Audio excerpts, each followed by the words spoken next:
Good morning, students. How are you all? I hope you all are fine and well.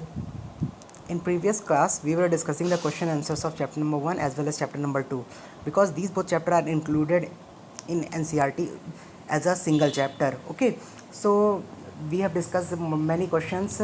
Okay, yesterday we were doing NCERT solutions. I was giving you NCERT solution of chapter number 1 and 2. Whatever question we have not discussed in previous video.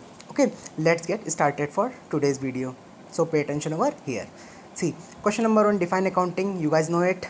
State the end product of financial accounting. Also you know it. Enumerate the main objective of accounting. You also know. I have solved this question. List any 5 users who have indirect interest in accounting. Indirect का मतलब क्या होता है? बाहर के लोगों का, मतलब जो एक्सटर्नल लोग होते हैं उनका नाम लिखना है. State the nature of accounting information required by the lenders. Okay, we have done this also. Who are the external users of a business? We have done this also. Enumerate informational needs of management. This also we have done. Give 3 examples of revenue. We have done. Distinguishing between debtors and creditor. It is also done. Accounting information should be comparable. This is also done.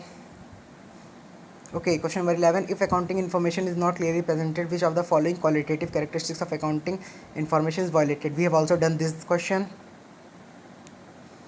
The role of accounting has changed over a period of time. Do you agree? We have discussed this also. Giving example, explain the each of the following terms. Fixed asset we have discussed, gain also, profit also, loss also, profit, revenue, expense, short-term liability, capital. These all we have discussed. So I think today we have to begin with question number 14.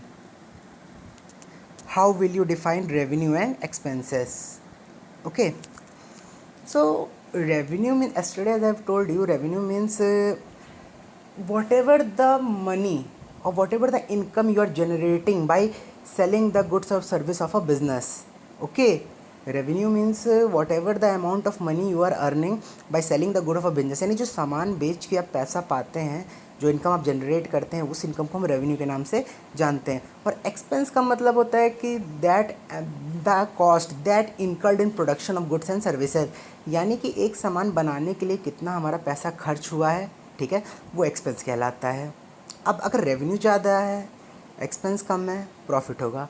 Expense ज़्यादा है, revenue कम है, तो आपका loss होगा. अब यहाँ पे देख लीजिए क्या आंसर दे रखा है. Revenue refers to the amount receive from day to day activities of the business like sale proceed of goods and rendering service to the customer. Rent receive, commission receive, royalties and interest receive are considered as revenue as they are regular in nature and concerned with day-to-day activities. It is shown in the credit side of the profit and loss account or trading account. तो कहाँ पे इसका income का कहाँ पे generate होता है? Credit side. Credit side का मतलब होता है आपका प्रॉफिट वाला साइड, ठीक है, याद रखिएगा. क्रेडिट साइड का मतलब होता है प्रॉफिट एंड लॉस के क्या, प्रॉफिट वाला साइड. और राइट साइड क्या होता है आपका, लॉस वाला साइड, ठीक है. तो ये बेसिकली भी आपको नहीं समझ में आएगा ये जब तक आप लोग इसका न्यूमेरिकल नहीं करेंगे, जब तक आप अकाउंट बना के नहीं देखेंगे. पर फिलहाल के लिए इतना याद रखिए, प्रॉफिट एंड लॉस का जो लेफ्ट वाला साइड होता है वो लॉस होता है, और जो राइट वाला साइड होता है वो क्या होता है, आपका प्रॉफिट होता है, प्रॉफिट एंड लॉस अकाउंट का, ठीक है. क्योंकि ये नॉमिनल नेचर का अकाउंट होता है, और नॉमिनल नेचर कहता है debit all expenses and losses, credit all incomes and gains. अभी ये मैं आप लोग को आगे पढ़ाऊँगा सारी चीज़ें, तो अभी इतना ध्यान दीजिए, ठीक है. बाकी नेक्स्ट हम लोग करते हैं. आइए क्वेश्चन नंबर 15 आता है.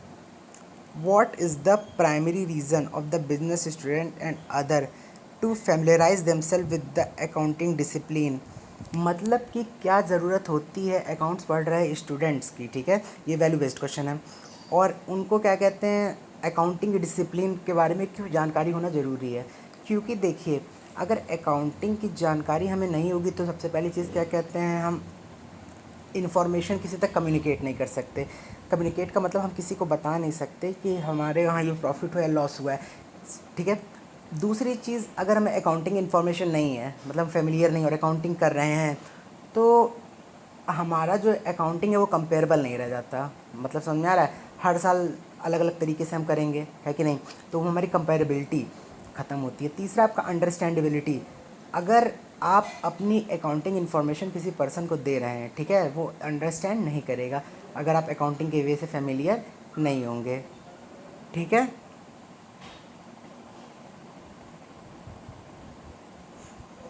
अगर आपके पास अकाउंटिंग की इन्फॉर्मेशन नहीं है तो आप क्या कहते हैं, अपना मतलब बुक्स नहीं मेंटेन कर पाएंगे अकाउंट्स की, ठीक है। तो देख लीजिए इतना बहुत है।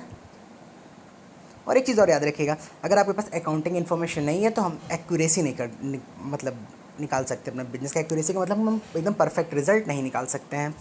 तो देखिए यहाँ पे क्या दे रखा है, यहाँ पे आपका दे रखा है every monetary transaction must be recorded in such a manner that various accounting user must understand interpret these result in the same manner without any ambiguity. मतलब एम्बिग्यूटी का मतलब क्या होता है, विदाउट एनी डिसिमिलैरिटी, ठीक है। The reason for why business student and other should be familiar themselves with accounting discipline are given below. तो देखिए क्या क्या रीज़न होते हैं। It helps in learning the various aspects of accounting. जी हाँ, बिल्कुल सही।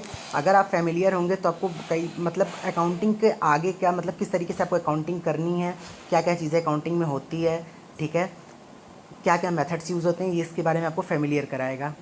सेकंड देखिए, it help in learning how to maintain books of account. अगर आप अकाउंटिंग से फेमिलियर हैं तो आपको पता चलेगा कि किस तरीके से आपको अकाउंट्स की बुक बनानी है, ठीक है, किस तरीके से आपको अकाउंट्स की बुक बनानी है।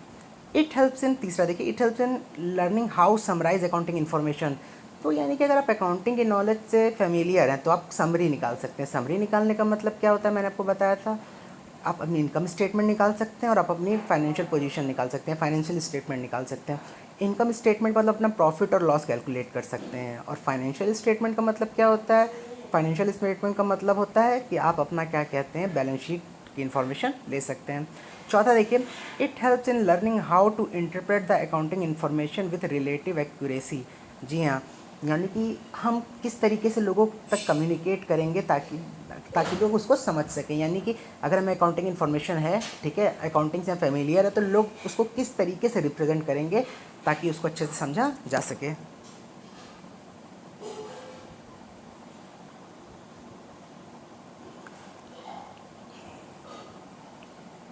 अब नेक्स्ट वीडियो में मैं आपको कराऊंगा लॉन्ग आंसर क्वेश्चन, ठीक है। तो आज के लिए इतना बहुत है, ठीक है।